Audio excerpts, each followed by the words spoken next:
Maka jamu tokoh alumni Pondok Modern Darussalam Gontor di Surakarta dengan sengaja memohon ridho rahmat hidayah dan ridho Allah SWT beristihad menentukan bahwa pasangan calon presiden dan wakil presiden yang munasib dengan kriteria di atas adalah pasangan nomor urut 1, yaitu Anies Baswedan dan Muhaimin Iskandar. Kami menyesalkan tindakan-tindakan menyimpang yang justru terjadi pada masa pemerintahan Presiden Jokowi. Ya, walaupun dia tidak menyebut nama dan lainnya, tapi dia berusaha agar kita tidak menjalankan apa yang kita lakukan pada hari ini. Ngakunya mahasiswa apa? Mahasiswa. Memang mahasiswa ya, alumni. Alumni. Fakultasnya nggak tahu apa. Fakultas Hukum. Fakultas Hukum, capek-capek belajar hukum. Iya.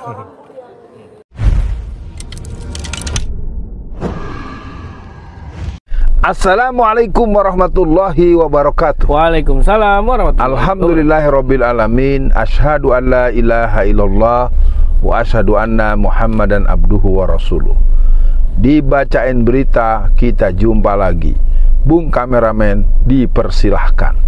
Iya, Bu Alfian, alhamdulillah kita berjumpa kembali dalam syuting Dibacain Berita.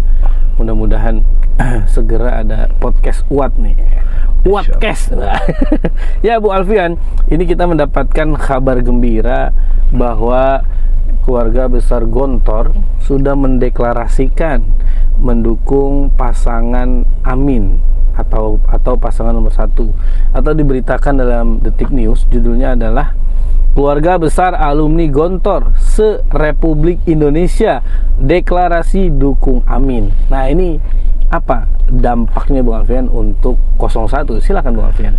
Bismillahirrahmanirrahim. Saya Alfian Tanjung sudah 2 kali secara resmi datang sebagai salah satu hamba Allah yang diminta untuk pembekalan anak-anak kelas 6 tahun 2006 dan 2011. Gontor telah sangat sohor.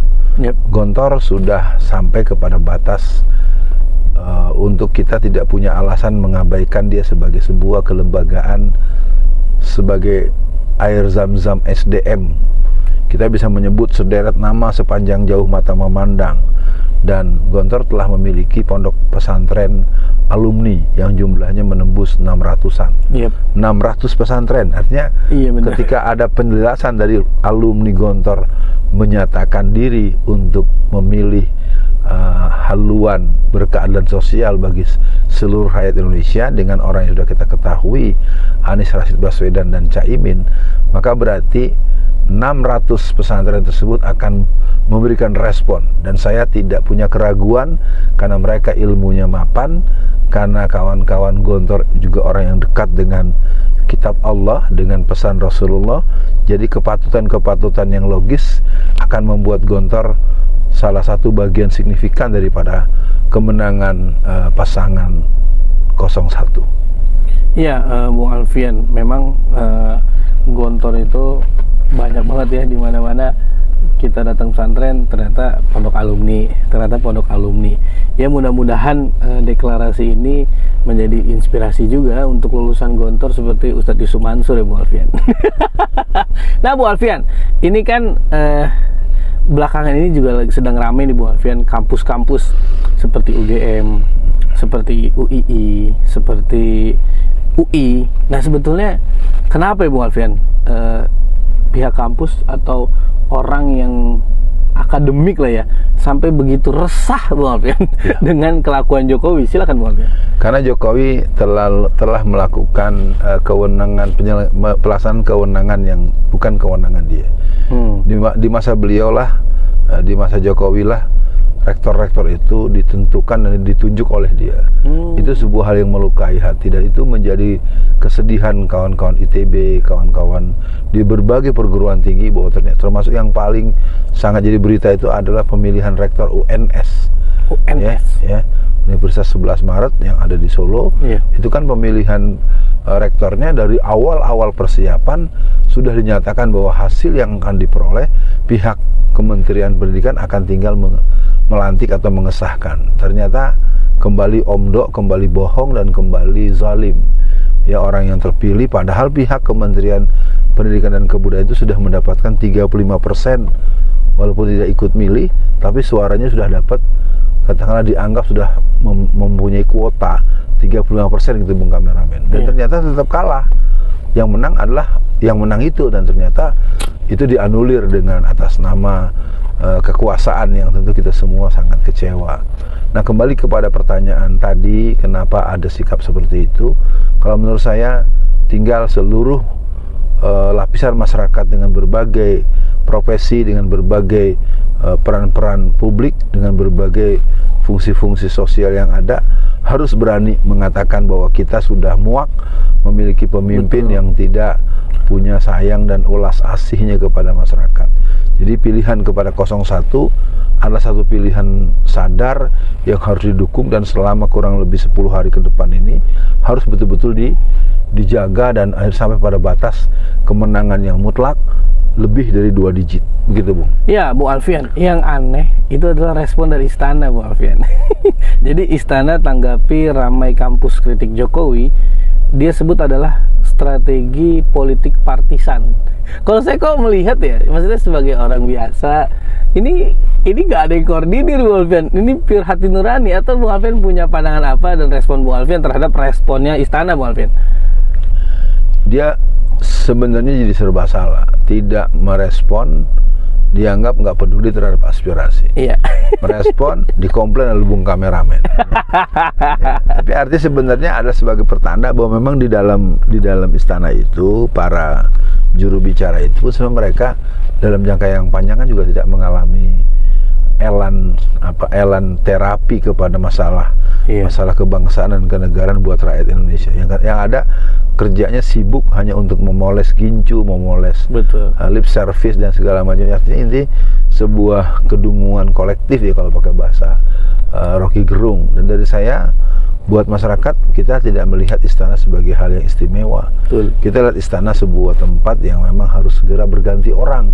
Kita sudah tidak sanggup lagi melihat orang yang nggak becus, orang yang nggak mampu, orang yang nggak tahu diri, orang yang nggak tahu malu, orang yang seenaknya sendiri lalu berlama-lama di situ. Kelihatannya mesti ada pengusiran secara konstitusional. Jadi orang harus digusur secara konstitusi, dan tidak ada kata lain, karena kita ingin negeri ini tetap dipimpin oleh pemimpin-pemimpin yang mengayomi dan mengurusi seluruh rakyat Indonesia, bukan hanya 5 orang anggota keluarga mereka. Ya, Bu Alfian, mungkin untuk akhir sesi kali ini, apa pesan Bu Alfian untuk kampus-kampus lain nih? Kan ada UHAMKA nih, belum kedengeran nih. Atau kampus-kampus yang menurut saya justru orang-orang yang berpendidikan ini harus bersuara, Bu Alfian. Karena orang yang pendidikannya kurang, atau yang Bu Alfian sering sampaikan datanya, dan Rocky Green juga sering sampaikan, banyak yang hanya lulusan SMP kan, Bu Alfian. Jadi dosen-dosen itu perlu memberikan suara. Itu yang pertama, Bu Alfian. Nah, kemudian yang kedua, mundurnya Mahfud MD, kemudian mundurnya Ahok dari Pertamina, itu kan menjadi pukulan keras. Nah, tapi untuk akhir sesi kali ini yang ingin saya tanyakan gini, Bu Alfian. Ada chat masuk kepada saya, coba deh Bung Kameramen diperhatikan, kok bisa ya, maksudnya gini, yang masuk data ke Jokowi udah pasti A1++ kan, Bung Alfian. Nah, kenapa Jokowi bisa sebegitu resahnya, Bung Alfian? Jadi untuk closing silakan, Bung Alfian. Jadi yang jelas kondisi kali ini sebenarnya Jokowi sudah sampai pada posisi game over ya. Dia sudah kehilangan, sebenarnya secara sejati kan dia sendiri kan punya masalah dengan dirinya sendiri. Ya, ketika sampai pimpinan DPD pun menyuruh ada pemeriksaan ke dokter jiwa, itu kan sebetulnya resmi loh Bung Kameramen. Itu permintaan untuk meriksa ke dokter jiwa itu resmi, bukan bercandaan, bukan guyonan, bukan gojekan. Nah, kalau ditelusuri lebih lanjut, ya memang beliau sudah tidak lagi layak untuk menjadi imam Indonesia dalam konteks kenegaraan. Nah, sebagai penegasan seluruh masyarakat agar terus mengkonsolidasikan diri, sehingga suara-suara yang sudah dibahasakan secara artikulatif menjadi sebuah kekuatan politik, dalam artian terbukti di TPS-TPS di seluruh Indonesia. Dan tidak perlu ada acara takut, karena itu hak warga negara untuk mendapatkan hak politik mereka dan mendapat perlindungan. Dan tentu semua kita tetap jangan pernah melepaskan diri dari permohonan kepada Allah Subhanahu wa Ta'ala. Kita menang, kita biasa saja, kita kalah pun kita tidak akan bersedih dengan berlebih-lebih.